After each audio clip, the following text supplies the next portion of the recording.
ada wali itu, yang satu jadi wali karena sholat di shaf awal, keren kan, shaf awal fadilahnya utamanya kan luar biasa. Yang satu kalau sholat itu di belakang terus tapi juga jadi wali. Yang depan agak protes, ya Allah kenapa ini jadi wali padahal sholatnya di belakang. Jawabannya lucu yang di belakang. Kenapa? Saya itu malu, saya ini masih banyak dosa, banyak salah, kok di depan kok kayak suci sendiri aja. Jadi kalau kamu sowan sama raja atau sama kiai, yang paling depan itu kan yang kepedean, dia milih yang belakang jadi sopan aja, agak terlalu deket gitu. Orang itu tidak pernah tahu, kadang-kadang Allah itu kita tidak pernah tahu. Andai kan boleh dibahasakan, kita tidak pernah tahu cara berpikir Tuhan. Jadi Allah itu zat yang mau, ya itu tadi otoritasnya penuh. Makanya saya pernah cerita di mana-mana, di kitab-kitab yang saya baca itu ada 2 orang yang ahli neraka, sudah di neraka. Ini sekaligus ijazah, saya ulang lagi sekaligus ijazah, bisa dipraktekkan nanti itu. Setelah itu 2 orang ini dipanggil ke surga sama Allah.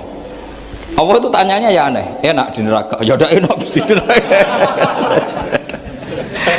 Ya gak enak di neraka, kok ditanya enak enggak, ya gak enak. Ya sudah, kembali lagi ke neraka, lari kencang-kencang, lari menuju neraka, lari sama Allah. Dipanggil lagi, loh kenapa kamu semangat? Ya Allah, saya ini kapok, saya ini trauma. Dulu ketika engkau perintah, saya ini lelet sekali, disuruh sholat lelet, disuruh zakat lelet. Maka ini jenengan perintah saya semangat supaya nggak ngulang kesalahan yang sama. Akhirnya sama dipanggil, ya sudah di surga aja, di surga. Karena semangat lari menuju neraka. Maka ini ijazah, nanti kalau di mahsyar ya, ya kamu dipanggil, ayo masuk neraka, harus apa? Semangat, semangat, harus semangat. Oke Gusti, semangat. Lah repotnya kalau nggak dipanggil lagi. Akhirnya barokahnya semangat itu dia di surga. Kita tidak pernah tahu cara berpikir Tuhan, nanti kan boleh dibahasakan seperti itu. Yang satu, ayo kembali lagi ke neraka, tolah itu, jalan noleh lagi, sampai itu gak semangat noleh lagi. Terus ditanya sama, kenapa kamu tolah gitu? Saya tidak pernah ngira ya Allah, ketika engkau panggil di surga, kemudian engkau kembalikan lagi ke neraka. Ya sudah, kamu di surga saja. Barokahnya husnudzon.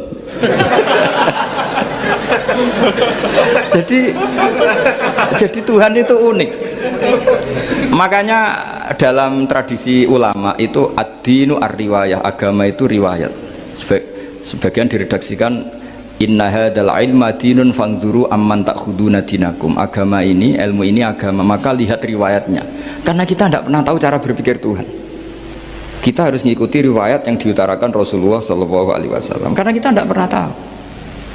Kayak tadi ada orang diinjek, kita mesti kan terprovokasi ingin bela yang sujud, menyalahkan yang injek. Tapi ketika yang sujud mencatut nama Tuhan, Allah tidak akan memaafkan kamu. Itu Tuhan tersinggung karena sifatnya direduksi satu, diambil satu, disembunyikan satu. Loh, ada kan dia begini mungkin malah Allah maklumi. Saya tidak akan maafkan kamu. Enggak apa-apa Allah, kan saya kan tidak mencatut namanya Allah. Selama hidup saya tidak akan maafkan kamu.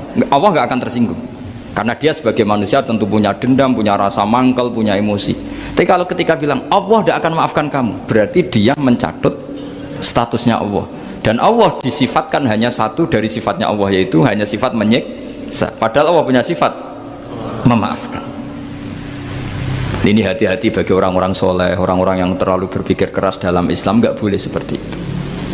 Masyhur itu kan, ada satu perkampungan yang sering secara masif terstruktural mau menghabisi Nabi, yaitu namanya kampung Usoyyah, Ro'lan sama Zakwan.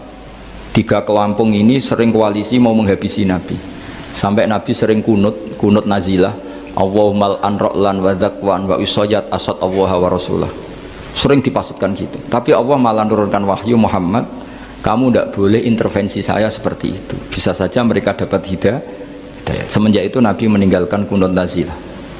Terus dan sebagian ulama mengatakan itu awal diturunkannya ayat laisalaka minal amri syai'un au yatuba alaihim au yu'adzibahum. Jadi ini sekaligus lagi-lagi ini bab khitab. Jadi ya seperti kita punya, makanya orang itu tetap donga ya muqallibal qulub tsabbit qalbi ala dini, karena otoritas itu bagi yang punya. Maka kata malik, kata pemilik itu kunci dalam ilmu tauhid atau ilmu tafsir atau ilmu apa saja. Misalnya gini, saya punya rumah. Saya punya rumah yang ruangan depan itu ruang tamu, tentu dapat perlakuan khusus.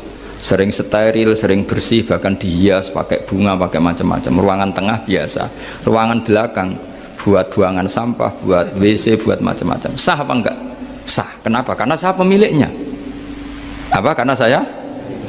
Tapi kira-kira yang sedang di ruang tamu, tanah yang sedang di ruang tamu yang dimanjakan juga enggak boleh kumo luhur.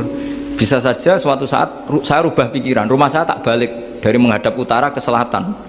Yang dulu WC jadi ruang tamu, yang ruang tamu jadi WC. Langsung perlakuannya rubah 180 apa derajat, jika 360 derajat. Nah itu yang di sini nih, kenapa orang soleh pun tetap takut sama Allah, karena Allah itu yaf'alu ma yasha, bisa melakukan apa saja. Sehingga tradisinya ulama ketika zaman ini sudah rusak seperti ini, ulama-ulama tidak ada yang khawatir, karena Allah mensifati dirinya Al-Hadi sebagai zat penunjuk. Coba kita sudah tidak ditungguin nabi, nggak ditungguin wali, nggak ditungguin orang-orang soleh dulu, tapi agama itu ya jalan sampai sekarang. Ada orang ngaji, ada orang sholat, ada orang zakat. Andekan agama itu diserahkan manusia, sudah kita tidak bisa mempertahankan agama ini di zaman seperti ini. Tapi karena Allah itu Al-Hadi, zat yang memberi petunjuk, dan sifat Allah Ta'ala pasti tata'atsaru bi khalqih, pasti ada akibatnya di makhluk. Seperti Allah mensifati dirinya Ar-Razzaq, yang memberi rizki. Buat zaman buyut-buyut perang dijajah Belanda ya tetap makan, ya tetap kawin. Kadang istrinya banyak, padahal zaman jajan Belanda. Kita nggak dijajah aja susah. Dulu itu babah kamu istrinya satu atau dua, buyut-buyut kamu banyak yang dua, padahal miskin. Karena Allah mensifati dirinya Ar-Razzaq. Mbok keadaan kayak apa orang tetap dapat rizki.